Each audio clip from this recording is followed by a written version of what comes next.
તો દિલ્હીમાં ભાજપની જે ભવ્ય જીત થઈ છે તે જીતને લઈને નરહરી અમીનનું નિવેદન સામે આવ્યું છે। તો આ મહત્વના સમાચાર, દિલ્હીમાં ભાજપની ભવ્ય જીત પર નરહરી અમીનનું નિવેદન સામે આવ્યું। દિલ્હીમાં ભાજપની સરકાર બની રહી છે તેવું નરહરી અમીને નિવેદન આપ્યું છે। ભાજપના વિકાસ કાર્યો પર જનતાએ વિશ્વાસ મૂક્યો હોવાનું તેમણે નિવેદન આપ્યું છે। આ સાથે જ તેમણે જણાવ્યું કે અમે દિલ્હીમાં પ્રચાર માટે ગયા હતા તો અમે પાણી, ગટર જેવી અનેક અસુવિધા જોઈ હોવાનું નરહરી અમીને નિવેદન આપ્યું છે।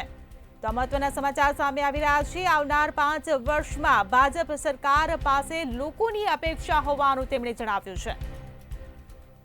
સરકાર બની રહી છે સમગ્ર દેશમાં, જ્યાં જ્યાં ડબલ એન્જિનની સરકાર, કેન્દ્રમાં બી ભારતીય જનતા પાર્ટીની સરકાર હોય અને રાજ્યમાં પણ ભારતીય જનતા પાર્ટીની સરકાર હોય, એવા તમામ રાજ્યોમાં છેલ્લા 10 વર્ષમાં ગુજરાતના પનોતા પુત્ર નરેન્દ્રભાઈ મોદી વડાપ્રધાન બન્યા પછી જ્યાં ડબલ એન્જિનની સરકાર છે, એ રાજ્યનો જે વિકાસ થયો છે, એ વિકાસના આધારે દિલ્હીમાં છેલ્લી 3 લોકસભાની ચૂંટણીમાં ભારતીય જનતા પાર્ટીના 7 લોકસભાના સભ્યો ચૂંટાતા હતા, પણ વિધાનસભામાં આપની સરકાર બનતી હતી।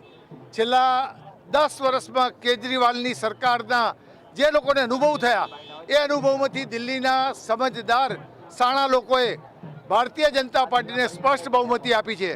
અમે છેલ્લા 1 અઠવાડિયાથી દિલ્હીના જુદા જુદા વિસ્તારમાં જ્યારે પ્રચાર માટે જતા હતા, ત્યારે આપણને એમ લાગે કે પાટનગર દિલ્હી અને દિલ્હીના લોકોની જે દુર્દશા, ચાલી વિસ્તાર હોય, મધ્યમ વર્ગનો વિસ્તાર હોય, પાણીથી માંડીને, ગટરથી માંડીને અનેક અસુવિધાઓ ત્યાં અમે જોઈ અને લોકોને અમે કહેતા હતા કે ગુજરાતનો 25 વર્ષમાં ભારતીય જનતા પાર્ટીની સરકાર અને છેલ્લા 10 વર્ષથી કેન્દ્ર સરકારની ભારતીય જનતા પાર્ટીની સરકાર, એના કારણે જે ગુજરાતમાં વિકાસ થયો છે, એ વિકાસના આધારે દિલ્હીમાં પણ ભારતીય જનતા પાર્ટીની સરકાર બનાવો અને ભારતીય જનતા પાર્ટીની સરકાર બનાવ્યા પછી નરેન્દ્ર મોદી એક એવો વ્યક્તિ છે કે જે કમિટમેન્ટ કરે છે, પ્રજાને જે વચન આપે છે, એ તમામ વચનો પાડીને બતાવે છે।